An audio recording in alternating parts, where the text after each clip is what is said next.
जय राम जी की। एक बार ब्रह्मा जो सृष्टि के रचयिता हैं और विष्णु जो सृष्टि के पालक हैं, उनके बीच यह विवाद हुआ कि उनमें से कौन अधिक महान और श्रेष्ठ है। दोनों देवता अपने अपने महत्व और शक्ति का वर्णन करते हुए स्वयं को श्रेष्ठ सिद्ध करने का प्रयास करने लगे। उनका यह विवाद धीरे धीरे इतना बढ़ गया कि पूरी सृष्टि इससे प्रभावित होने लगी। देवताओं और ऋषि मुनियों ने इस समस्या का समाधान निकालने के लिए भगवान शिव की शरण में जाने का निर्णय किया। भगवान शिव ने दोनों के अहंकार को समाप्त करने और उन्हें वास्तविकता का ज्ञान कराने का निश्चय किया। भगवान शिव ने एक विशाल अग्नि के स्तंभ ज्योतिर्लिंग के रूप में प्रकट होकर ब्रह्मा और विष्णु के सामने अपनी शक्ति का प्रदर्शन किया। यह ज्योतिर्लिंग अनंत था। इसका ना कोई आरंभ था और ना कोई अंत।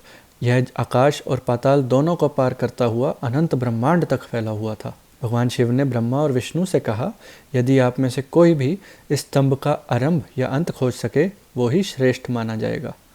भगवान विष्णु ने वराह का रूप धारण किया और शिवलिंग के आधार को खोजने के लिए पाताल लोक की ओर यात्रा की। उन्होंने अपनी पूरी शक्ति और तप से इस स्तंभ का अंत खोजने का प्रयास किया, लेकिन कई युगों तक खोजने के बावजूद इसका आधार नहीं ढूंढ सके। अंततः वे वापस लौट आए और अपनी हार स्वीकार कर ली। ब्रह्मा ने हंस का रूप धारण किया और शिवलिंग के शिखर को खोजने के लिए आकाश की ओर उड़ान भरी। उन्होंने भी युगों तक उड़ने के बाद शिवलिंग के अंत को ढूंढने का प्रयास किया, लेकिन सफल नहीं हो सके। फिर उन्होंने एक केतकी से छलपूर्वक सहायता ली। ब्रह्मा ने केतकी से कहा, तुम मेरी सहायता करो और झूठ कहो कि तुमने मुझे शिवलिंग के शीर्ष पर देखा है। केतकी ने सहमति दे दी और उन दोनों ने मिलकर झूठा दावा किया कि ब्रह्मा ने शिवलिंग के शिखर को खोज लिया। जब ब्रह्मा और विष्णु दोनों वापस लौटे तो विष्णु ने सत्य स्वीकार किया कि वे शिवलिंग के आधार को नहीं खोज सके।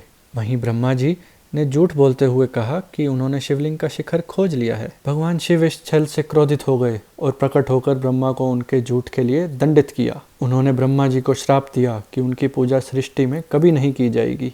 साथ ही केतकी के पुष्प को भी श्राप दिया कि वह कभी भी शिव की पूजा में उपयोग नहीं किया जाएगा।